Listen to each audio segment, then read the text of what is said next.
आज जो मैं कहानी सुनाने जा रहा हूँ, ये कहानी रिश्तों में उलझी हुई है, क्योंकि इस कहानी में एक महिला है जो 2 बार तलाक ले चुकी है। यानी कि वो अपने 2 पतियों से तलाक ले चुकी है और तीसरे व्यक्ति से ये प्यार करने लगती है।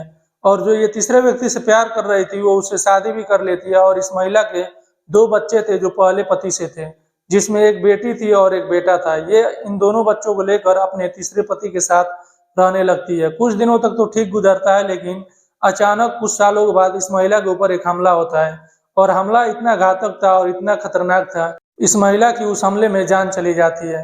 और जब ये मामला पुलिस तक जाता है और जब पुलिस इस मामले में तफ्तीश करती है और छानबीन करती है, तो एक बेहद ही खौफनाक और दर्दनाक कहानी निकलकर सामने आती है, जिसमें प्रॉपर्टी को लेकर इस महिला का कत्ल किया गया था।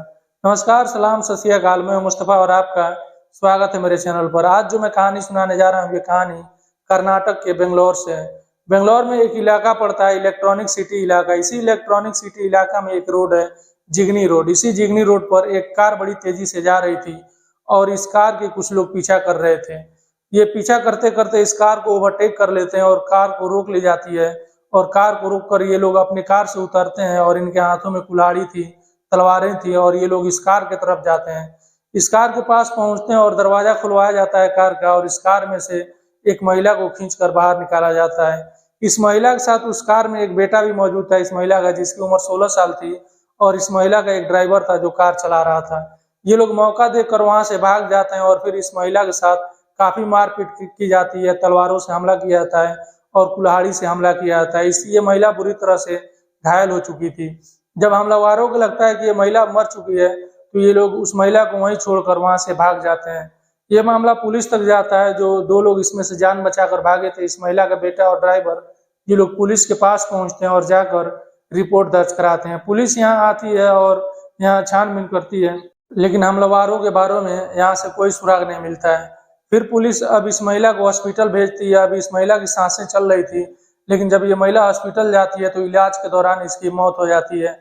इस दिन तारीख थी 27 दिसंबर 2022 का, जिस दिन इस महिला पर हमला हुआ था। अब पुलिस इस महिला के बारे में पता करती है, छानबीन करती है। जो इस महिला का लड़का था और जो ड्राइवर थे, वो बताते हैं कि इसका नाम अर्चना है और हम लोग जा रहे थे वोट देने के लिए, और रास्ते में हम लोग थे, अभी जिगनी रोड पर मौजूद थे, तभी कुछ हमलावरों ने हम लोगों पर हमला किया, जिसमें इस महिला यानी कि अर्चना की जान चली गई। अब पुलिस जहां पर यह हमला हुआ था वहां पर पहुंचती है और वहां सीसीटीवी कैमरे खंगालने की कोशिश करती है, जिससे कातिलों का पता चल सके। अब पुलिस वहां पर सीसीटीवी कैमरे का फुटेज लेती है और उसे चेक करती है, तो एक फुटेज में ये हमला नजर आता है और उसे बारीकियों से देखा जाता है, तो उसमें एक व्यक्ति की पहचान हो जाती है। पता चलता है कि इस व्यक्ति का नाम नवीन है और नवीन कोई और नहीं है बल्कि अर्चना का पति है।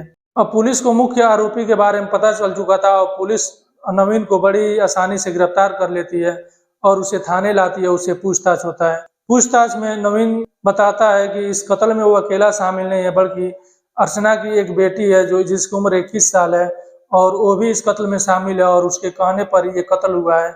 और ये बाकी अपने 3 दोस्तों के बारे में भी बताता है। पुलिस इन सारे लोगों को गिरफ्तार करती है और थाने लाती है और इनसे पूछताछ करती है। पूछताछ में इन लोगों ने जो कहानी बताया था, वो कहानी कुछ यूं है। ये जो महिला है अर्चना, इसने पहली जो शादी की थी, उसको अपने पहले पति से कुछ झगड़े हो गए थे और झगड़े की वजह से उसने अपने पहले पति से तलाक ले ली थी।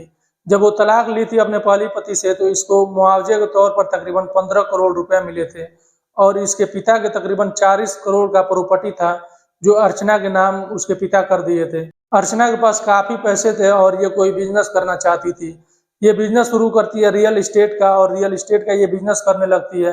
तभी इसको एक दूसरा व्यक्ति मिलता है जो अर्चना का काफी मदद करता है। फिर इन दोनों में दोस्ती हो जाती है और अर्चना अब दूसरे व्यक्ति से शादी कर लेती है और दूसरी शादी करती है और अपने दोनों बच्चों के साथ अपने दूसरे पति को लेकर रहने लगती है।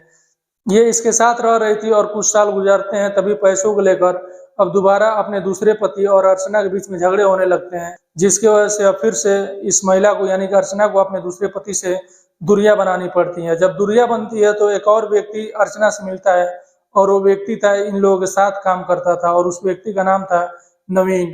अब नवीन अर्चना का मदद करने लगता है और फिर अर्चना को नवीन से प्यार हो जाता है और नवीन से शादी कर लेती है। अब तीसरी शादी के बाद अपने तीसरे पति के साथ वो रहने लगती है अपने दोनों बच्चों को लेकर, जिसमें एक बेटी थी और एक बेटा था।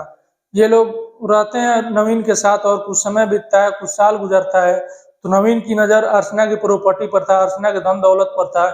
नवीन कहता है कि जो प्रॉपर्टी है उसमें कुछ हिस्सा अब नवीन के नाम भी कर दो, लेकिन अर्चना मना कर देती है और वो कहती है कि नहीं, तुम्हारे नाम नहीं करूंगी। लेकिन नवीन नहीं मान रहा था और वो कहता है कि मेरे नाम नहीं करोगी, कम से कम जो 40 करोड़ के प्रॉपर्टी है जो तुम्हारे पिता तुमको दिए हुए हैं उसमें तो मेरा नाम चढ़वा दो, जिसमें तुम्हारा भी नाम रहेगा और मेरा भी नाम रहेगा। लेकिन अर्चना मना कर देती है और वो कह देती है कि नहीं, मैं तुम्हारा नाम नहीं चढ़ावाऊंगी। और फिर नवीन काफी इससे गुस्सा होता है और इस बात को लेकर दोनों के बीच में झगड़े होने लगते हैं।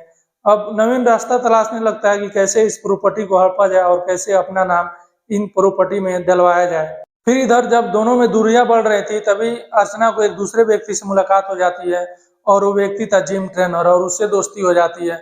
इधर जो नवीन था वो प्लान बना रहा था कि कैसे अपने नाम इसके प्रॉपर्टी पर डलवाया जाए, तो इसके दिमाग में एक प्लान आया और फिर इसने यानी कि नवीन ने अर्चना की बेटी जिसका नाम युकिता था, अब वो 21 साल की हो चुकी थी, युकिता को अपने जाल में फंसाना शुरू करता है नवीन और उससे प्यार करने लगता है और दोनों प्यार करने लगते हैं एक दूसरे से और एक दूसरे से ये संबंध भी बनाते हैं। और फिर इस बारे में जब अर्चना को पता चलता है तो अर्चना काफी गुस्सा होती है, अपने बेटी को भी डांटती है और अपने तीसरे पति को भी डांटती है और ये लोग नहीं मानते हैं। तो अंत में अर्चना इन दोनों को अपने घर से निकाल देती है और बाहर कर देती है।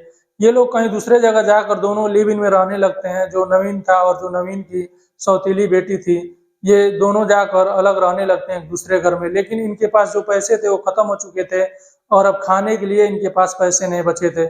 इधर जो अर्चना थी वो पैसा देना भी अपनी बेटी को बंद कर दी थी और अपने पति यानी कि जो नवीन था उसको भी नहीं दे रही थी, जिससे इन लोगों को काफी दिक्कत हो रहा था। फिर ये लोग प्लान बनाते हैं और एक खौफनाक प्लान रचते हैं और वो प्लान दोनों मिलकर रचते हैं, यानी जो अर्चना की बेटी थी युकिता वो भी और जो अर्चना का तीसरा पति था नवीन, ये दोनों प्लान रचते हैं और कहते हैं कि ये जो अर्चना है इसको रास्ते से हटा दिया जाए तो जो सारा प्रॉपर्टी है वो हम लोगों का हो जाएगा और हमारी जिंदगी बड़ी आराम से गुजरेगी। फिर ये लोग एक तारीख तय करते हैं और वो तारीख थी 27 दिसंबर 2022 का और इस रोज अर्चना अपने माँ के घर जा रही थी वोट देने के लिए और अभी जिगनी रोड पर वो पहुंची थी कि तभी वहां पर ये लोग अपने गाड़ी से पहुंचते हैं और इस अर्चना की गाड़ी को ओवरटेक करके रुकवा लेते हैं और रुकवाने के बाद अर्चना को खींच कर बाहर निकाला जाता है और सबके हाथों में चाकू था, कुल्हाड़ी था। ये लोग अर्चना के ऊपर वार करने लगते हैं। वहां पर जो अर्चना का बेटा था 16 साल का, वो मौका देकर वहां से भाग जाता है और जो ड्राइवर था इसको भी कुछ चोटें आई थी लेकिन इसको भी मौका मिल जाता है और वहां से ये भी भाग जाता है। लेकिन अर्चना वहां से नहीं भाग पाती है और ये लोग अर्चना पर बुरी तरह से हमला कर देते हैं। अर्चना के ऊपर चाकुओं से और कुल्हाड़ियों से हमला किया गया था और जब इन लोगों को लग जाता है कि अर्चना मर गई है तो ये लोग उसे वहीं छोड़कर भाग जाते हैं। लेकिन अभी भी अर्चना की सांसें चल रही थी और जब पुलिस यहाँ पहुंचती है और अर्चना का बेटा यहाँ आता है तो अर्चना को हॉस्पिटल में भिजवाया जाता है, लेकिन इलाज के दौरान अर्चना की मौत हो जाती है। और पुलिस जब इस मामले में छानबीन करती है और तफ्तीश करती है, सीसीटीवी कैमरे खंगाले जाते हैं, तो ये लोग बड़ी आसानी से पकड़े जाते हैं। और इस समय जो अर्चना की बेटी युकिता है और जो अर्चना का तीसरा पति नवीन है, ये गिरफ्तार हैं और पुलिस हिरासत में है और बाकी नवीन के दोस्त 3 लोग थे वो भी गिरफ्तार हैं और वो भी जेल में है इस टाइम। दोस्तों, ये थी एक ऐसी कहानी जिसमें एक पति अपनी ही पत्नी की प्रॉपर्टी को हड़पने के लिए उसका कत्ल कर देता है और वो भी उस लड़की के साथ जो उसकी बेटी थी, जो उसकी सौतेली बेटी थी, उसके साथ मिलकर और उससे प्यार का ढोंग करके और उसके साथ लिव इन में ये रहने लगा था अपनी ही बेटी के साथ जो सौतेली बेटी थी। और एक बेटी अपने माँ को मारने के लिए अपने सौतेले बाप के साथ प्लान बनाती है और अपने माँ को कत्ल करवा देती है।